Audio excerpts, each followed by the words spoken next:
Sarah had always dreamed of having a home where she could find peace, far away from the noise of the city.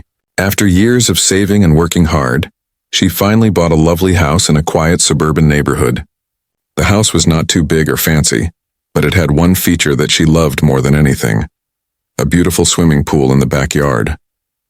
For her, it was not just a pool. It was her escape from stress, her little paradise where she could relax after long hours at work. Every summer, Sarah looked forward to spending her evenings by the poolside.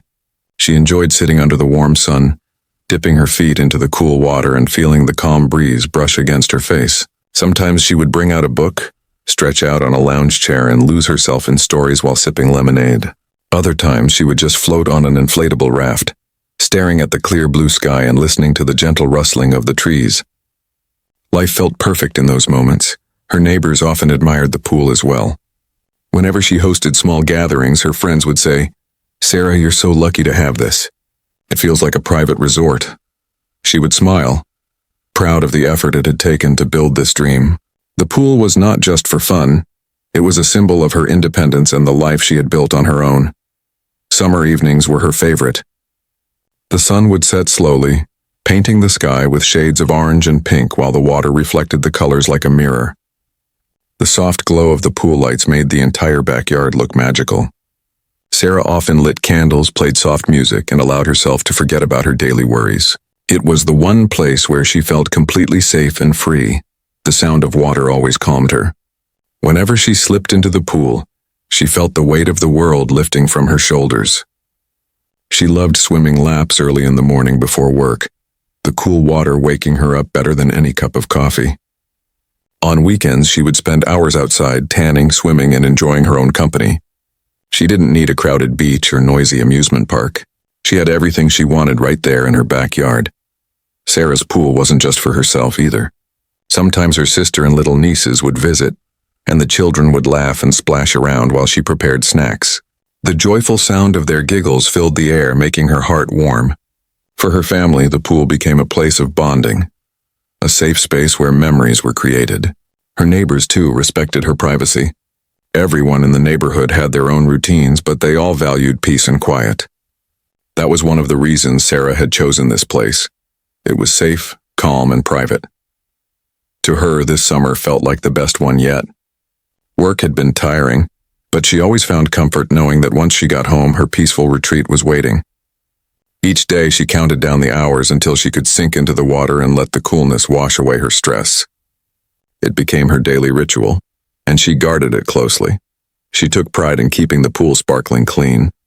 She regularly checked the filters, balanced the chemicals, and made sure the water stayed crystal clear. She decorated the backyard with potted plants and fairy lights, creating a cozy atmosphere. Friends who visited always said her backyard looked like something from a magazine. Sarah loved hearing that, because she had put her heart into making it perfect.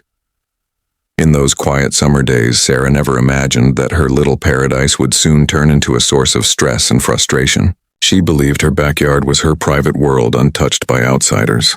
She never thought anyone would dare disturb her peace. For now, she was completely unaware of what was about to come. At that moment, her life seemed like a dream. She was happy, she was calm, and she believed nothing could ruin her summer. The hum of crickets at night, the glow of lanterns, the soft splash of water whenever she dipped her toes. These were the small joys she lived for. Sometimes she even caught herself thinking, "I wish every day could be like this." She had worked too hard for this life, and she felt she truly deserved every bit of peace it gave her. Little did she know, this calm summer was only the beginning of a story she would never forget. At first, everything seemed normal. Sarah was enjoying her summer evenings just as she always did. The water in the pool sparkled under the sunlight. The backyard smelled faintly of jasmine from the flowers she had planted, and life felt calm. But one morning, something caught her attention. As she stepped out onto the patio with her coffee, she noticed something unusual. Across the edge of the pool were damp footprints. They weren't hers. She hadn't gone swimming the night before. The marks were small and scattered, like someone had rushed in and out quickly. She froze for a moment, staring at them, confused. Maybe it was her imagination, she thought. Perhaps the sprinklers had gone off in the night, leaving wet patches that looked like footprints. She tried to brush off the thought, But deep inside, she felt unsettled. The next day, she found more signs. A half-empty soda can sat near one of her chairs. She never drank soda. Sarah felt her stomach tighten. Someone had been in her yard. Someone had been by her pool. For the first time, her sanctuary didn't feel safe. That night, she double-checked the locks on her doors and windows. She even went outside to make sure the side gate was latched. It was. Nothing looked broken, nothing looked forced. Still, she couldn't shake the feeling that someone had been there when she wasn't looking. Days passed, and little by little more evidence appeared. A pool toy she usually kept on the shelf was floating in the water. A towel she didn't own was draped over a chair. One morning, she found candy wrappers scattered on the grass. Each sign was small, but together they painted a troubling picture. Someone was slipping into her backyard when she wasn't around, enjoying her pool without her permission. Sarah felt a mix of emotions. First, disbelief. Who would dare sneak into her property like that? Then came anger. Her home was her safe place. Her pool was her pride, and strangers were treating it like a public park. But there was also fear. If people could come and go so easily without her noticing, what else could they do? One afternoon, she decided to stay home instead of going out, just to see if her suspicions were correct. She kept the curtains drawn and sat quietly by the living room window that overlooked the yard. Hours went by, and just when she thought maybe she was wrong, she heard it. The sound of the gate creaking open. Her heart raced. She peeked through the blinds and saw two teenagers slipping into her backyard. They looked around nervously, then laughed as they kicked off their shoes and jumped straight into her pool. The sound of splashing filled the air. Sarah's jaw dropped. She wasn't imagining it. Strangers really were sneaking into her pool. She clenched her fists, torn between storming outside right away or waiting to see how far they'd go. In the end, she stayed quiet, watching them with disbelief. After half an hour, they climbed out, grabbed their things, and left, not realizing they'd been caught. That night, Sarah couldn't sleep. Her mind replayed the scene over and over. She felt violated, like someone had stolen the peace she worked so hard for. But she also felt determined. She told herself this couldn't go on. She wasn't going to let strangers treat her home like a playground. Still, a small voice inside her whispered, "What if they come back?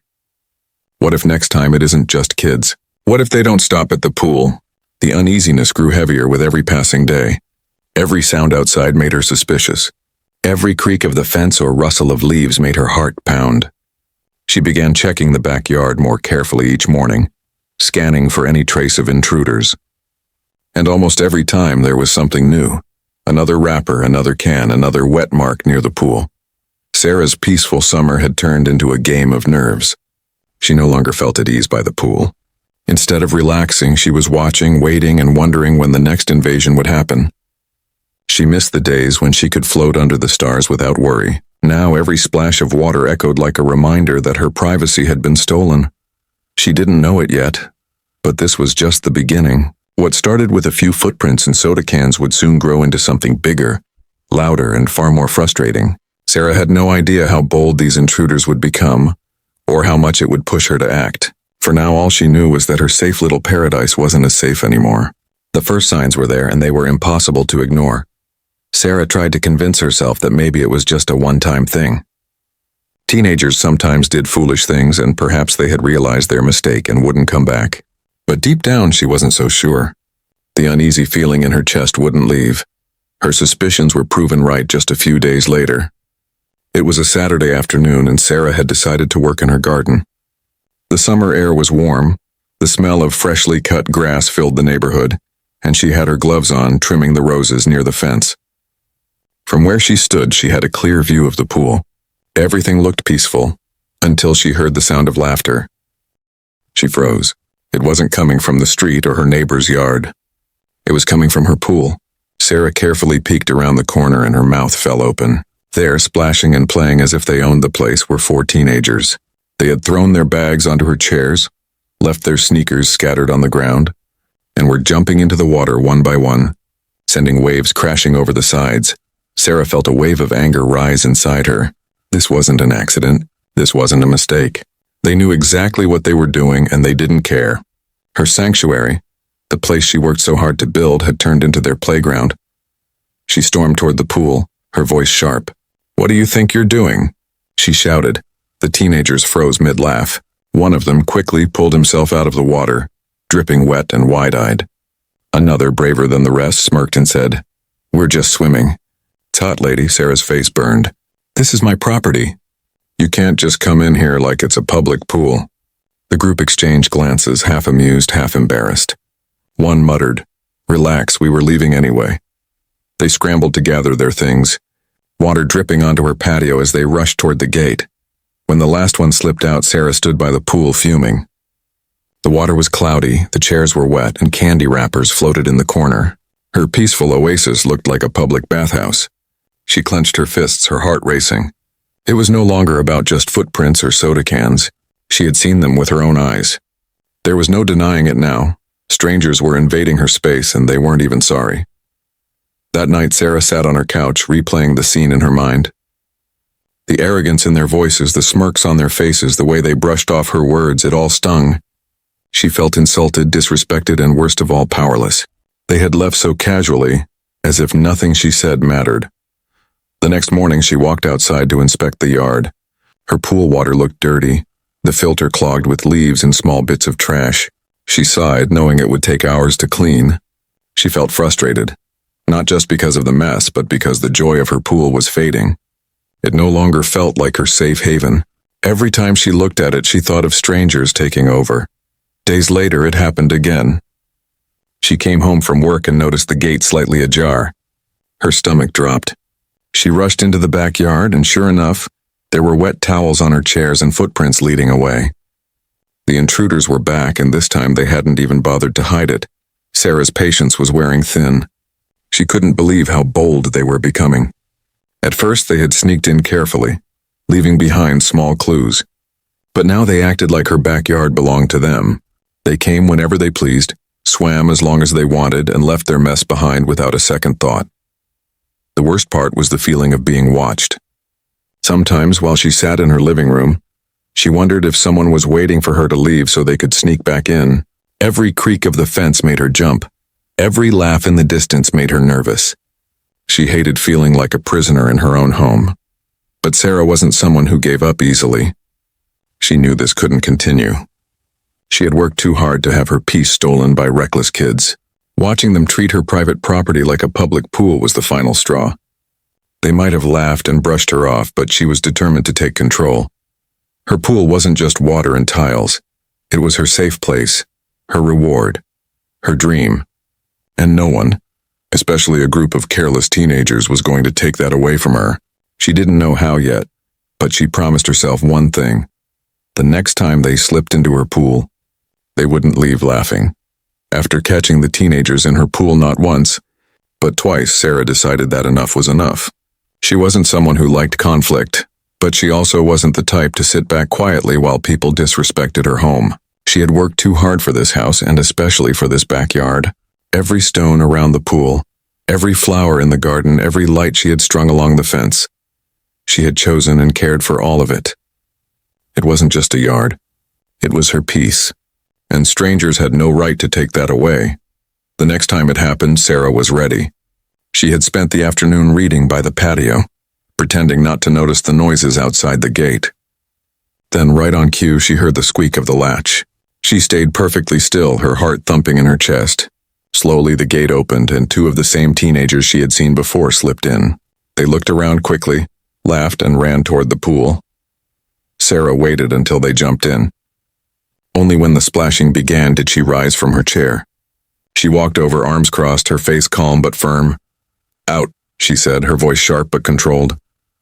The boys froze, their smiles fading. They hadn't expected her to be there. "We're just swimming," one of them muttered, trying to sound casual. "This is my home," Sarah said firmly.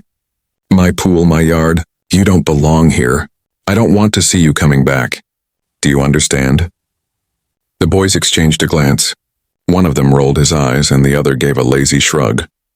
"Fine," he said. They climbed out, grabbed their things, and left through the gate without another word. Sarah stood by the water, breathing deeply. She felt proud of herself for standing her ground. Surely they wouldn't dare come back now. Surely her warning was enough, but she was wrong. 2 nights later, she returned home from dinner with a friend and noticed something odd. Her backyard lights were on, but she hadn't left them that way. She walked to the window and her stomach turned. There they were again, this time not two but 5 of them, swimming, laughing, and blasting music from a speaker. Her poolside chairs were covered with their belongings and soda cans floated near the shallow end. Sarah's hands trembled with frustration. She stormed outside, her voice louder this time. "I told you to stay out," she shouted. The music cut off. The teenagers looked at her, startled, then annoyed. One of them, a tall boy with messy hair, smirked. "Relax, lady. It's just a pool. No harm done, no harm done," Sarah snapped. "This is my property. You're trespassing. Do you even understand that? You can't just come in here whenever you want." A girl in the group crossed her arms. "It's not a big deal. We're not hurting anything." "You are hurting something," Sarah replied, her voice shaking with anger. "You're hurting my peace. You're disrespecting my home. If I see any of you here again, I'll call the police." There was silence for a moment. Some of them looked uncomfortable. But then the tall boy laughed, a sharp, mocking sound. "Go ahead, call them. What are they gonna do? Arrest us for swimming?" The group chuckled, grabbed their things, and walked toward the gate.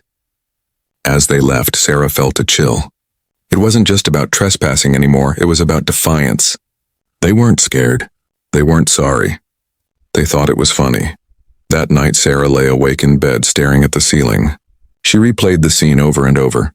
The smirk on that boy's face, the way they had laughed at her warnings. She had tried to be polite. She had given them a chance to stop. But instead of respecting her, they had mocked her. The next morning, she found the pool dirty again. Someone had left behind an empty chip bag and a wet t-shirt. She clenched her fists as she cleaned up the mess. Every piece of trash felt like an insult, a reminder that they didn't take her seriously. Her friends told her to call the police, but Sarah hesitated. She didn't want to escalate things too quickly. She wanted to believe the kids would get bored and stop coming. She wanted to believe her warning would eventually sink in. But as the days passed, the opposite happened. The visits became more frequent. Sometimes they came during the day, sometimes late at night. She would hear the splashing from her bedroom window, her stomach twisting with frustration. Once she even spotted them recording videos on their phones, posing by the pool as if it were theirs. The boldness shocked her. They weren't sneaking anymore, they were flaunting it. Her polite warnings had done nothing. If anything, they seemed to enjoy ignoring her. Sarah realized something important. Kindness wasn't going to work. These kids didn't respect her words. They didn't respect boundaries. And they certainly didn't respect her property. She knew she had to change her approach. Because if she didn't, they'd never stop. For the first time, Sarah felt a spark of determination. If they thought she was just a helpless homeowner they could walk all over, they were wrong. She might have been polite before, but that phase was over. Next time she would be ready. Next time they would regret underestimating her. Sarah had hoped that after her warnings the kids would finally give up. She thought maybe they would realize she was serious and move on to some other distraction. But instead of stopping, the trespassing grew worse. Far worse than she could have ever imagined. It started with noise. At first, the teenagers would sneak in quietly, careful not to be caught. But soon they stopped caring. One night, Sarah was jolted awake by the booming thump of music. At first, she thought it was a car passing through the neighborhood, but then she realized the sound was coming from her own backyard. She hurried to the window and felt her blood boil. They weren't just swimming anymore. They had set up a speaker by the pool, blasting music loud enough to wake the neighbors. The once peaceful backyard she loved so much was now shaking with laughter, splashing, and songs she never wanted to hear. She ran outside, furious, but by the time she reached the patio, they were already scrambling out, giggling as if it was a game. The tall boy with messy hair, the one who had mocked her before, shouted, "Thanks for the pool, lady," before slamming the gate shut behind him. Sarah stood there, shaking with anger, staring at the water that now looked murky from all the activity. She wanted to scream. She wanted to throw something. Instead, she clenched her fists and reminded herself to stay calm. But her patience was hanging by a thread. The next day, she thought maybe that was the end of it. Surely after being so loud, they would be too scared to return. But Sarah underestimated just how shameless they were. That evening, she returned home from work to find her backyard in complete disarray. Her lawn chairs were overturned, snack wrappers littered the patio, and worst of all, someone had left behind a soggy pair of sneakers by the pool. It was as if they had decided her home was their clubhouse. Sarah's frustration turned into exhaustion. She spent nearly an hour cleaning the mess, scrubbing the deck, and skimming debris out of the pool. Her back ached, her hands stung from the chlorine, and her heart felt heavy. She had bought this house for peace, but all it was giving her now was stress. But the worst moment came a few days later. She had been watering her plants when her neighbor, Mrs. Thompson, walked over. Mrs. Thompson was kind, the sort of woman who always shared cookies during the holidays. But this time she looked concerned. "Sarah," she said gently, "I don't want to upset you, but I've seen some videos online. I think you should know." She pulled out her phone and showed Sarah a clip on social media. Sarah's stomach dropped. The video showed her backyard, her pool, her chairs, her garden, and in it the teenagers were laughing, splashing, and posing for the camera. The caption read, "Best free pool in town. Your summer life." The post already had hundreds of likes. Sarah's cheeks burned with humiliation. It wasn't just about her backyard anymore. These kids had turned her private property into entertainment for the internet. Strangers all over town could see her home online, and no one cared that it was trespassing. That night, Sarah sat at her dining table with her head in her hands. She had tried being polite. She had tried warnings. But the disrespect was only escalating. They weren't sneaking around anymore, they were bragging. They had turned her pool into a joke. Her sleep became restless. Every night she would wake up at the slightest noise, terrified that they were back.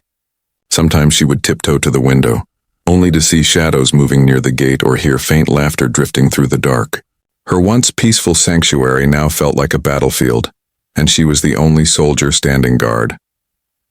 One evening, she decided to confront them again, this time more firmly. She caught them in the act, barging into her backyard with their usual arrogance. "Enough!"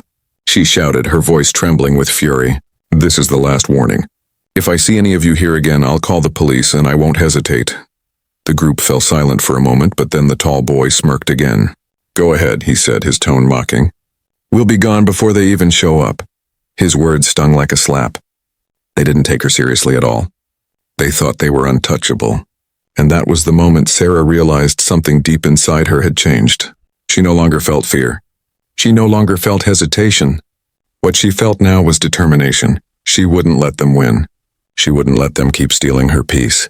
They thought she was powerless, but they were wrong. They had underestimated her.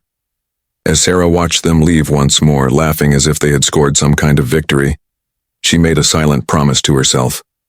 The next time they came, she would be ready. She wasn't going to rely on warnings anymore. She wasn't going to beg them to leave. She was going to take control, and she would make sure they regretted ever setting foot in her backyard again. Sarah lay awake one night, staring at the ceiling, the sound of phantom splashes echoing in her mind. She was done being patient, done being polite, done being mocked in her own home. For weeks, these teenagers had invaded her space, laughed at her warnings, and even used her pool as a prop for their online stunts. They thought she was weak, but Sarah was far from weak. She began to think carefully. If yelling wouldn't stop them, and if threats didn't scare them, what would? She needed something smarter, something that would hit them where it hurt, not physically, but emotionally. Something that would embarrass them, shock them, and make them think twice before ever setting foot in her yard again. The next morning, she sat at the kitchen table with a notepad and pen. For the first time in weeks, her frustration gave way to determination. She listed ideas one by one. Call the police?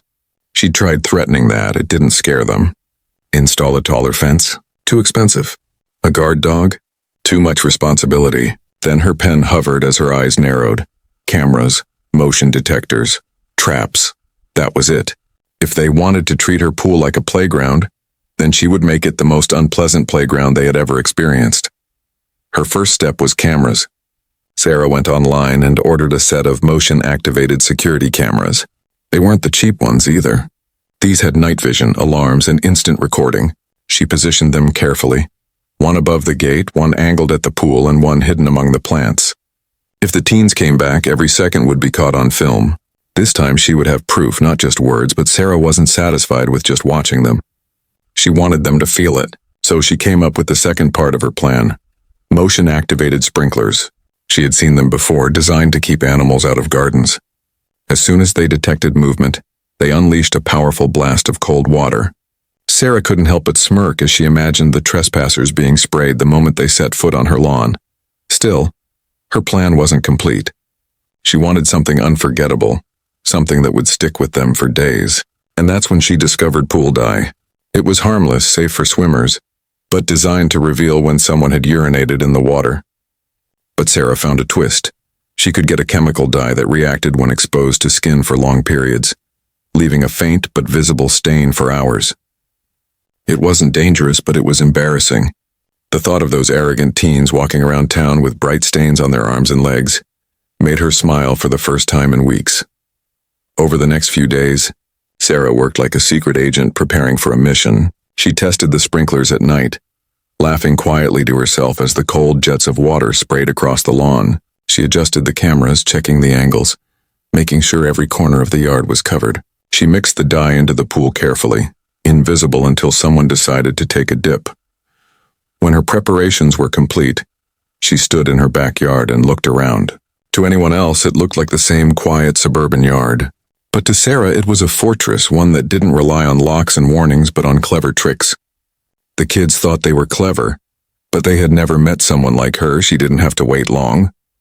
2 nights later, just as she expected, the sound of the gate creaking open drifted through the still air. Sarah, sitting quietly inside with the lights off, felt her heart race. She watched the live feed on her phone as the first boy stepped into her yard. The camera caught him perfectly, his smug grin clear as day. Then came the hiss. The sprinkler burst to life, drenching him in icy water. He yelped, stumbling backward while his friends laughed hysterically. But their laughter didn't last long because the second sprinkler caught them next. Within seconds, the whole group was soaked before they even reached the pool. "Man, what the heck is this?" one of them shouted, wiping water from his face. But still, determined not to give up, they ran and dove into the pool. Sarah leaned forward, eyes wide, waiting. At first, everything looked normal. They splashed, laughed, and shouted as usual. But then slowly the water around them shifted into a faint, murky tint. It clung to their skin, staining their arms, legs, and even their faces. "What's happening to the water?" one of them cried out. Another looked at his hands and swore loudly. "Dude, my skin, it's turning color!" Panic spread through the group as they scrambled out of the pool, dripping with streaks of the dye. It wasn't painful, but it was obvious. No amount of scrubbing with their towels could hide the stains. Sarah bit her lip to keep from laughing out loud. From inside her house, she watched as the teens scrambled to gather their things, shoving each other in their rush to escape. Their cocky smirks were gone, replaced with embarrassment and fear. One muttered, "She's crazy, man." "She set us up." Another shouted, "We can't go home like this, everyone will see." And then, as if to complete the scene, the security camera's alarm went off, a loud piercing sound that made them jump and run faster than ever before. They bolted out the gate, leaving behind their speaker, a pair of shoes, and even a half-eaten bag of chips. Sarah sat back in her chair, a slow smile spreading across her face. For the first time in weeks, she felt the sweet taste of victory. They had disrespected her again and again, but now finally she had turned the tables. She hadn't yelled. She hadn't begged. She had outsmarted them, and the best part? Every second of their humiliation was captured on her cameras. Proof, just in case they ever tried to deny it. As she turned off the feed and walked to her bedroom, Sarah whispered to herself, "Let's see if they laugh now." The night Sarah set her trap felt like a turning point. But what happened afterward proved it was more than just clever planning. It was justice. The teenagers thought they were invincible, that her words meant nothing, that her property was just another playground. But the moment they tumbled into her backyard fortress, they walked straight into a trap they never expected. The sprinklers had already shaken them, but the real humiliation came when they leapt into the water.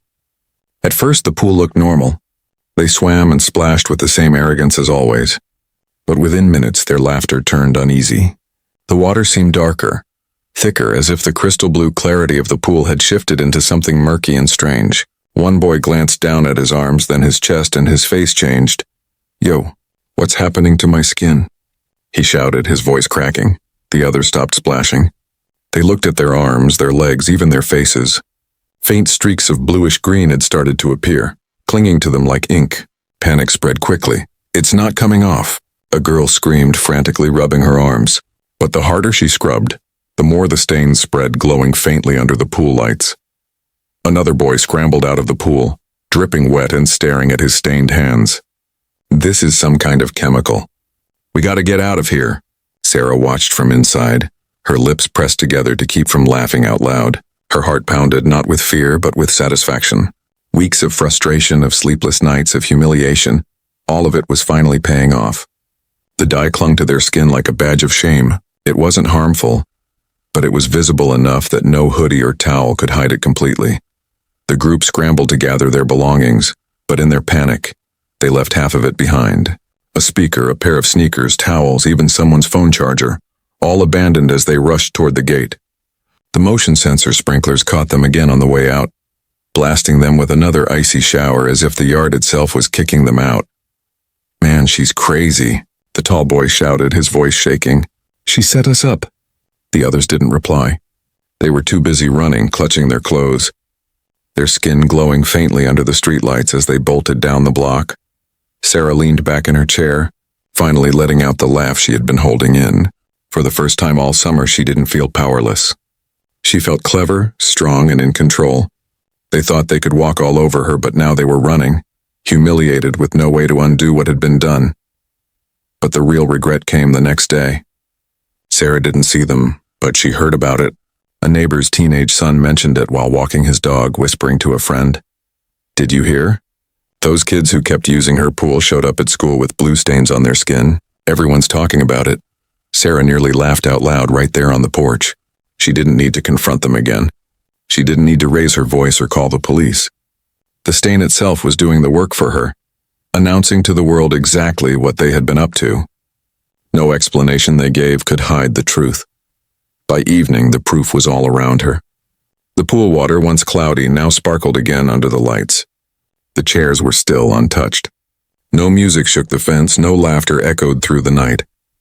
Her yard was silent again, peaceful exactly the way she wanted it.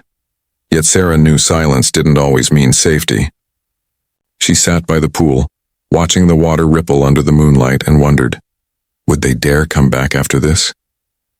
The answer came sooner than she thought. 2 days later, she saw them again, not in her yard but across the street. They weren't laughing this time. They weren't shouting. They walked slowly, glancing nervously at her house as if it held a curse. Their arms still carried faint streaks of dye, though they had tried to cover it with long sleeves. The tall boy caught her gaze for just a moment.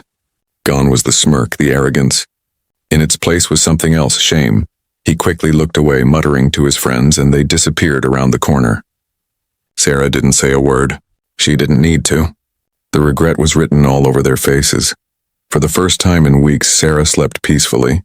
No music woke her, no splashes pulled her to the window. She dreamed of calm waters and quiet nights. And when she woke the next morning, the footprints by the pool were gone. Not because someone had cleaned them, but because no one had dared to leave them there. Sarah poured herself a coffee, sat by the pool, and let the morning sun warm her face. The memory of their stained skin made her chuckle softly. Revenge didn't always have to be loud or violent. Sometimes the best revenge was clever. Sometimes it was watching your enemies run from their own embarrassment. She looked at the water, clear and calm again, and whispered to herself, "That's more like it." For weeks, Sarah's backyard had felt like a battleground, a place where she constantly waited for the next intrusion. But after the night of her clever trap, everything began to change. The pool that had once been invaded, dirtied, and mocked was now untouched. The laughter that had once echoed through her yard was gone, replaced by the soothing silence of summer nights. At first, Sarah was cautious. She half expected the teenagers to retaliate, to come back angrier than before, to test her patience again. Each night she checked the cameras, expecting to catch them at the gate, but nothing happened. The alarm stayed silent, the sprinklers never triggered. Her yard remained empty, exactly the way it was meant to be. And then she began to notice something even more satisfying, the shift in their behavior outside her home. Sarah still saw them occasionally passing by on the street, but they were different now. Their laughter was quieter, their steps faster, and they never dared to look her way for long. The arrogance was gone. The tall boy, the one who used to mock her the most, now pulled his hoodie tighter whenever he walked by as if trying to hide. The others trailed behind, subdued and cautious. They had become shadows of the cocky intruders who once owned her nights. It wasn't just guilt, it was humiliation. Everyone in town had seen the stains. Their peers had whispered about it, laughed at it, maybe even posted about it online. Sarah didn't need to spread the story. The dye had done it for her. They had marked themselves the moment they jumped into her pool, and the lesson followed them long after they left her yard. Sarah felt a deep sense of victory, not because she had punished them, but because she had restored what mattered most, her peace. She could finally sit by the pool again, book in hand, lemonade by her side, listening to the birds instead of the thump of stolen music. Each ripple in the water reminded her not of trespassers, but of her own cleverness, her resilience. She had been underestimated, mocked, ignored, and still, she had won. One evening, as the sun dipped low and painted the sky in shades of pink and gold, Sarah found herself reflecting on everything that had happened. She thought about the first footprints, the soda cans, the trash left behind. She thought about the smirks, the mocking words, the social media videos that had made her backyard feel like a public stage. And she thought about the turning point, the night her plan unfolded and the kids ran dripping and stained into the night. For a moment, she wondered if she had gone too far. The dye had humiliated them in ways they wouldn't forget for a long time. But then she remembered how powerless she had felt, how invisible her words had seemed. She had asked politely. She had warned. She had begged them to stop. And still they had ignored her. Her trap wasn't cruel, it was justice. It was the only way to make them understand what words alone never could. The neighborhood noticed too. A few days later, Mrs. Thompson from next door stopped by with a smile. "Looks like you've got your peace back," she said warmly. "Whatever you did, it worked." Sarah only smiled, keeping the details to herself. There was no need to brag, no need to reveal her secret. The results spoke for themselves. And besides, the satisfaction wasn't in sharing, it was in knowing. Knowing that her cleverness had turned the tables. Knowing that she had won back her sanctuary. Summer rolled on and the days became quieter, calmer, sweeter. Sarah floated in the pool under the warm sun, no longer glancing nervously at the gate, no longer worrying about footprints or trash. At night, she turned on the pool lights and sat with her feet in the water, listening to the cicadas sing. Her sanctuary had returned, and with it came a peace deeper than before. The teenagers never came back. Whether it was fear of being caught, embarrassment from the dye, or simply the weight of humiliation, they stayed far away. Sarah never saw them near her yard again.